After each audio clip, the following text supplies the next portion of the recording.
10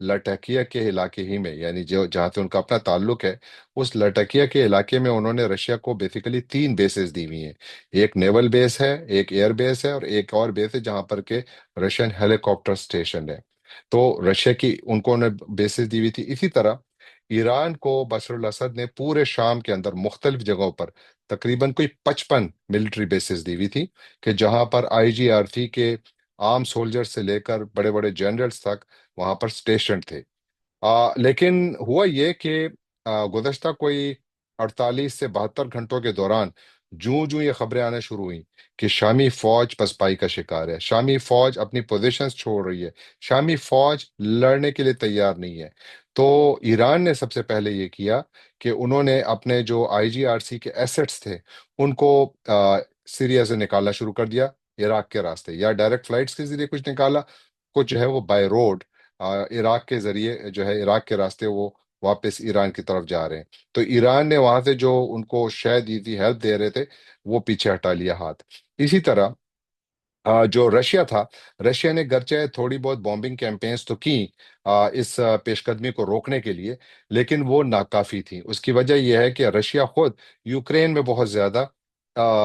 وہاں پر انوالوڈ ہے، جنگ میں وہ شامل ہیں وہاں پر، اور جنگ میں مصروف ہیں۔ تو اس لیے ان کے ایسٹس جو ہیں وہ آلریڈی، وہ کہتے ہیں نا انگریزی میں اسپریڈ تھن، تو ان کے پاس اتنی کیپیسٹی نہیں تھی کہ وہ اس قسم کی ہیلپ دیں جو کہ اس سے پہلے اس ریبیلین کو کرش کرنے میں رشیا نے ہیلپ کی تھی۔ اس دفعہ وہ نہیں کر پائے، اور اس کی وجہ سے بھی جو شامی فوج تھی وہ پہلے سے ان کے حالات کافی خراب تھے، ان کو تنخواہیں بھی نہیں مل رہی تھی، باوجود اس کے کہ جب یہ خبریں آنا شروع ہوئیں کہ شامی فوج اپنی پوسٹ چھوڑ رہی ہے، تو اس کے بعد بشر الاسد نے اعلان کیا لاسٹ ڈچ ایفرٹ کے طور پر، آج ہی یعنی ہفتے کے دن ہی، کہ انہوں نے جو سیرین آرمی کے جو سولجرز اور آفیسرز ہیں ان کی تنخواہوں میں 50% اضافہ کا اعلان بھی کر دیا، کہ ان کا خیال تھا کہ شاید یہ لڑیں گے، لیکن لڑنے کے لیے کوئی تیار نہیں تھا۔ اور پھر اس کے ساتھ ساتھ ایک اور جو سپورٹ بشار الاسد کو حاصل تھی، وہ لبنان کے حزب اللہ فائٹرز تھے۔ حزب اللہ کے بھی کافی سارے ایسٹس جو ہیں وہ شام میں تھے، اور جب سے اسرائیل اور حزب اللہ کے درمیان لڑائی شروع ہوئی ہے، اب تو خیر اس وقت سیز فائر ہے، لیکن اس لڑائی میں اسرائیل نے حزب اللہ کو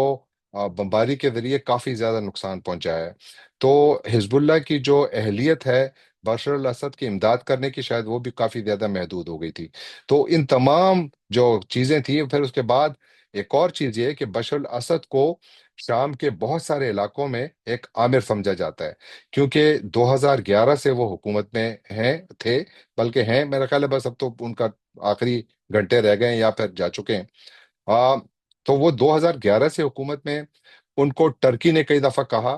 ٹرکی وہ ملک ہے کہ جہاں پر تقریباً 4 ملین سیرین ریفیوجیز موجود ہیں، اور ٹرکی کی یہ خواہش تھی کہ اس کا کوئی سیاسی حل نکلے۔ رشیا نے اور ٹرکی نے 2020 میں ایک پیس ایگریمنٹ کرایا تھا، جتنے بھی جو وارنگ فیکشنز ہیں ان کے درمیان اور گورنمنٹ کے درمیان، تو اس سے جنگ بندی ہو گئی تھی۔ لیکن اس کے بعد پھر وہ تمام جو وارنگ سائٹس تھی وہ چاہتی تھی کہ اس کا کوئی پولیٹیکل سیٹلمنٹ نکالے، لیکن بشار الاسد اس کے لیے تیار نہیں تھے۔ وہی عامرانہ سوچ، جب عامر یہ سوچتے ہیں کہ وہی مطلق العنان ہے، وہی سب کچھ کر سکتے ہیں، وہی سب کچھ کرنے کی قدرت رکھتے ہیں، تو پھر ایسا ہی ہوتا ہے جو بشار الاسد کے ساتھ ہوا۔ ایون گزشتہ چند دنوں میں جو ٹرکی کے صدر ہیں رجب طیب اردوان، انہوں نے خود براہ راست بشار الاسد سے یہ درخواست کی تھی کہ دیکھیں ملاقات کرتے ہیں اور اس کا کوئی پولیٹیکل سیٹلمنٹ نکالتے ہیں۔ بشار الاسد ریفیوزڈ، کیونکہ اس کا یہ خیال تھا کہ میں یہ جنگ ویسے ہی جیت لوں گا۔ نہیں جیت سکے، فرار ہو گئے، فوج پسپائی کا شکار ہو گئی۔ اور پھر فوج کے اندر بہت زیادہ تقسیم تھی، بہت سارے فوجی خود بخود جا کر جو باغی، جن کو انہوں نے حکومت ان کو باغی کہتی ہے، ان کے ساتھ اپوزیشن کے ساتھ مل گئے۔ تو اس کے نتیجے میں جو فوج تھی وہ بالکل ایواپوریٹ ہو گئی۔ اور اب تک جو خبریں آ رہی ہیں، تو کچھ جگہوں پر شروع میں الیپو میں کچھ لڑائی ہوئی تھی جس میں کوئی 40 شامی فوجی مارے گئے تھے، اس کے علاوہ کوئی بڑی لڑائی کی ایسی خبر بھی نہیں آئی ہے۔ وجہ یہی ہے کہ جو ٹروپس تھے they were not willing to fight، اور اس کے نتیجے میں شام کی جو فوجی طاقت تھی وہ پہلے سے کافی کمزور تھی، وہ بالکل ختم ہو گئی۔ اب اس پر دو تین چیزیں ہو رہی ہیں۔ ایک تو یہ ہے کہ جو رشیا اور ایرانین فارن منسٹرز اور جو سارے کے جو ہے دوحہ فورم، جہاں پر ایک بہت بڑا ایک بیٹھک ہو رہی ہے قطر کے دارالخلافے میں، وہاں پر ان کی ملاقات ہوئی ہے ترکی کے فارن منسٹر کے ساتھ بھی، اور جو شام کے لیے یونائٹڈ نیشنز کے اسپیشل اینوائے ہیں ان کے ساتھ، اور امریکہ اور یونائٹڈ کنگڈم اور فرانس اور دوسرے جو مغربی ممالک ہیں EU کے، ان کے ساتھ انہوں نے ملاقاتیں کی ہیں، اور وہاں پر آج پہلے یہ خبر آئی تھی کہ وہ کوشش کر رہے ہیں کہ جی جنیوا میں کوئی میٹنگ کریں کہ جہاں پر اس کا کوئی پولیٹیکل سیٹلمنٹ کریں، لیکن اس کا امکان بہت زیادہ کم اس لیے تھا کہ زمین پر جو اپوزیشن کی پیش قدمی تھی وہ بہت زیادہ تیزی سے ہو رہی تھی، تو کسی کا یہ خیال نہیں تھا کہ یہ اس کا کوئی پولیٹیکل سیٹلمنٹ ہوگا، اب اس کا ملٹری سولوشن ہی آئے گا، کیونکہ بشر الاسد جو ان کے پاس جو گیپ تھا، جو ٹائم تھا، جو ونڈو آف اپرچونٹی تھی، وہ مس کر گئے تھے۔ اس کے بعد اب میرا خیال ہے کہ یہ جو علوی خاندان، جو الاسد کی فیملی ہے، ان کا کوئی 54 سال کا شام پر جو اقتدار ہے، بالکل پیور ڈکٹیٹرشپ کا، وہ جو ہے میرا خیال ہے ختم ہو جائے گا، اس کا سورج جو ہے وہ غروب ہو جائے گا۔ یہ شروع ہوا تھا 1970 میں، جب حافظ الاسد جو ایک زمانے میں، بلکہ اسی زمانے میں، اسی دور میں وہ ایک میجر جنرل تھے، سیرین ایئر فورس کے سربراہ بھی تھے، پھر بعد میں وہ فوج کے بھی سربراہ بن گئے، پھر وہ پرائم منسٹر بن گئے، پھر وہ پریزیڈنٹ بن گئے، اور پھر وہ اپنی موت تک ہی پریزیڈنٹ ہی رہے، اور تو لہذا ان کو بھی ہمیشہ ڈکٹیٹر سمجھا جاتا تھا۔ اور پھر ایک اور چیز یہ تھی کہ شام کی جو اگر آپ حیثیت دیکھیں تو وہاں پر جو علوی ہیں یہ بنیادی طور پر شیعہ مسلک سے تعلق رکھتے ہیں، اور 70 to 80% پاپولیشن جو ہے شام کی، وہ سنی مکتبہ فکر سے تعلق رکھتی ہے۔ تو یہ دو مسلک جو تھے، ایک مسلک کی جنگ تو میں اسے کچھ حد تک کہوں گا، کیونکہ اس میں پھر عربز آ گئے۔ عربز کی شاید ایک وجہ یہ بھی تھی کہ وہی وہ شیعہ سنی والی لڑائی بھی کہیں نہ کہیں نظر آئی، لیکن میرا خیال ہے کہ جو اوور آل گیم پلان تھا وہ یہ تھا کہ ایران کی طاقت کو کم کرنا۔ اب جب یہ سب کچھ ہو گیا تو سب سے پہلا جو ری ایکشن آیا تھا وہ ڈونلڈ ٹرمپ کی طرف سے آیا تھا، امریکہ کے آنے والے صدر۔ انہوں نے ٹویٹر پر ایک بڑا انٹرسٹنگ بیان دیا۔ انہوں نے کہا کہ جی شام کے باغی بڑی تیزی سے جو ہے وہ موو کر رہے ہیں ڈماسکس کی طرف، اور انہوں نے کو کہا کہ اچھا ہے کیونکہ ہم تو حافظ الاسد بشر الاسد کی مخالف ہیں، لیکن پھر اس کے بعد انہوں نے بولڈ الفاظ میں لکھا کہ امریکہ کی جنگ نہیں ہے یہ، تو ہمارے اس میں کوئی بزنس نہیں ہے، اور مطلب ہے کہ انہوں نے اپنے آپ کو پہلے ہی قطع تعلق کر دیا۔ یہ وہ تبدیلی ہے جو ڈونلڈ ٹرمپ نے جو اس کا وعدہ کیا تھا، اور انہوں نے سب سے پہلا، جو ہی ایک پاسبل انٹرنیشنل کرائسس ہے، کیونکہ اس سے مڈل ایسٹ کا نقشہ بدل سکتا ہے، اور اس کے اوپر ڈونلڈ ٹرمپ کا جو امیجیٹ ری ایکشن ہے، تو اس کے اوپر کافی لوگ جو ہیں، وہ لوگ جو کہ امریکہ کی ہر جگہ پر انوالومنٹ کے خلاف ہیں، وہ اس پر بڑے خوش بھی ہیں کہ ٹھیک ہے ڈونلڈ ٹرمپ نے ایک اچھا فیصلہ کیا ہے، یعنی وہ صدر نہیں ہے لیکن آنے والے صدر تو ہیں، اگلے 6 ہفتوں میں وہ امریکہ کے صدر ہوں گے، یا 7 ہفتوں میں، تو وہ اس وقت جو فیصلے لیں گے تو اس کو انڈیا اس وقت بڑا واضح طور پر دے رہے ہیں، اور یہی وہ ڈس انگیجمنٹ ہے شاید وہ کافی حد تک کہیں نہ کہیں چاہتے ہیں۔ اور ایک اور چیز، جس سے پہلے کہ میں اوور آل امپیکٹ کی بات کروں کہ اس پورے واقعے کا اس کی ریجن پہ کیا امپیکٹ ہوگا، یہ جو جنگ ہے، اگر آپ اس کے تانے بانے دیکھیں، یعنی جو شام کی جنگ ہے، اس کے تانے بانے کہاں سے مل رہے ہیں؟ اس کے تانے بانے مل رہے ہیں یوکرین سے۔ یوکرین سے کیسے مل رہے ہیں؟ یوکرین سے ایسے مل رہے ہیں کہ رشیا نے یوکرین پر الزام لگایا ہے کہ یوکرین کی جو سیکیورٹی سروس ہے، جس طرح ہماری سیکرٹ سروس جو ہے، جس طرح ہماری ISI ہے یا امریکہ کی CIA ہے، تو ان کی جو سیکرٹ سروس ہے، انہوں نے یہ جو شامی باغی ہیں، ان کا جو ہے حیات تحریر الشام، ان کے جو جنگجو ہیں ان کی تربیت کی ہے، ان کو ڈرون چلانا سکھائے ہوں، ان کو نائٹ ویژن گوگلز دیے ہیں، ان کو جو ہے نائٹ وارفیئر کی ٹریننگ دی ہے، اور ان میں سے بہت سارے لوگ ایسے ہیں جنہوں نے کتنی بہت تیزی سے پیش قدمی کی، اس کی ایک وجہ یہ بھی ہے کہ وہ بیٹر ٹرینڈ تھے۔ اور پھر ایک اور خبر یہ بھی آ رہی ہے کہ ان جنگجوؤں کو جو گرچہ امریکہ نے فی الحال تو امریکہ کے تو اس وقت جو بائیڈن صدر ہے، تو وہ بنیادی طور پر اس گروپ کی حمایت جنرلی انڈکلیئرڈ کر رہے ہیں، باوجود اس کے کہ اس گروپ کا جو سربراہ ہے،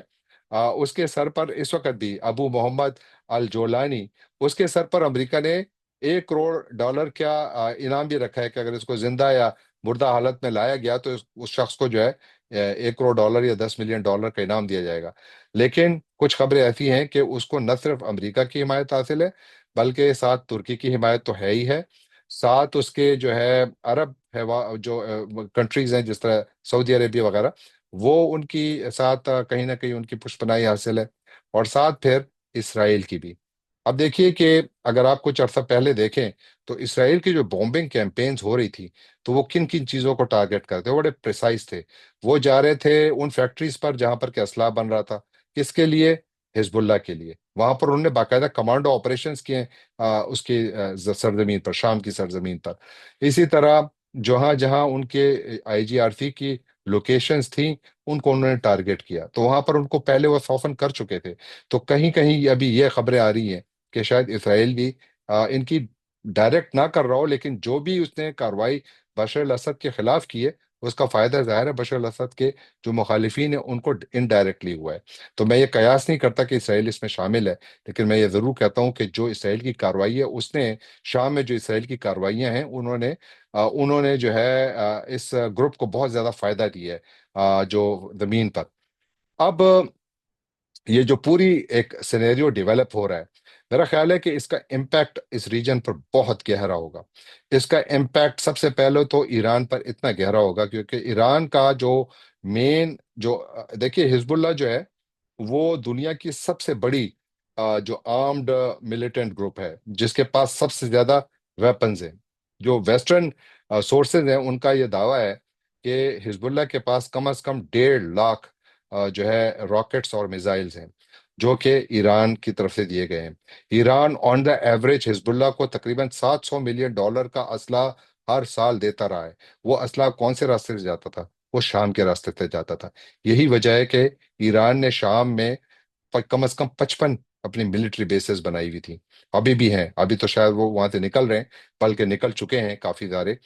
لیکن یہ صورتحال تھی، لہٰذا سب سے بڑا لوزر کون ہوا یہاں پر؟ ایران۔ اس کے ساتھ دوسرا لوزر سب سے بڑا کون ہوا؟ رشیا۔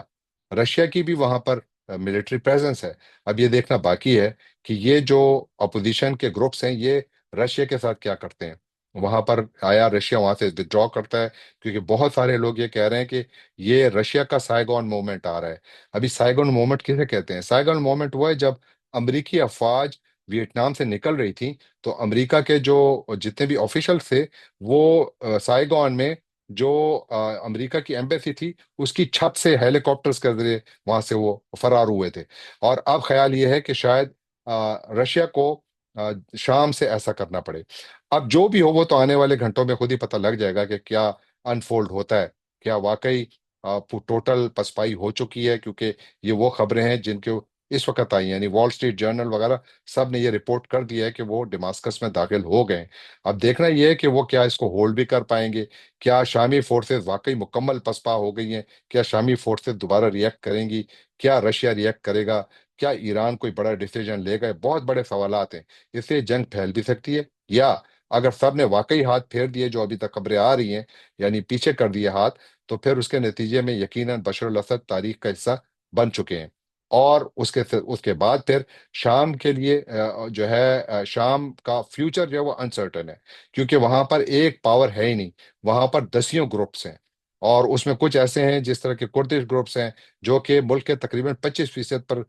پر قابض ہیں، جو رقبہ ہے اس کا۔ تو وہاں پر کیا صورتحال بنتی ہے؟ پھر ان کی آپس میں کئی پھر لڑائیاں شروع ہوں گی، مجھے لگتا ہے کہ شاید ہوں۔ تو شام میں خانہ جنگی کا جو جاری رہنے کا امکان ہے، وہ کافی زیادہ ہے اس وقت، کیونکہ اس وقت کوئی چیز واضح ہے ہی نہیں کہ فیوچر میں کیا سیٹ اپ ہوگا اگر واقعی بشار الاسد تاریخ کا حصہ بن چکے ہیں۔ اور ایک اور بات، چونکہ ایران کا جو مین روٹ تھا ویپنز کی سپلائی کا حزب اللہ کے لیے، یہ حزب اللہ کے لیے بہت بڑا نقصان ہوگا، کیونکہ حزب اللہ کو ڈائریکٹ سپورٹ کے لیے ایران کو اب نئے راستے تلاش کرنے ہوں گے، یا تو ایران کو انہی گروپس کے ساتھ کوئی راستہ بنا کر اپنے لیے راستہ بنانا ہوگا تاکہ حزب اللہ کی مدد کی جا سکے، اور اگر ایسا نہ ہوا تو حزب اللہ کمزور ہوگی، جس کا فائدہ کس کو ہوگا؟ اسرائیل کو ہوگا۔ اسی طرح جو غزہ میں جو وہاں پر اس وقت بہت بڑا مسئلہ بنا ہوا ہے، جس طرح اسرائیل وہاں پر اپنی وحشیانہ بمباری کر رہا ہے، درندگی دکھا رہا ہے، تقریباً 45,000 فلسطینیوں کا قتل عام کر چکا ہے، اور جاری ہے، آج بھی جاری ہے۔ آج بھی خبریں ہیں کہ تقریباً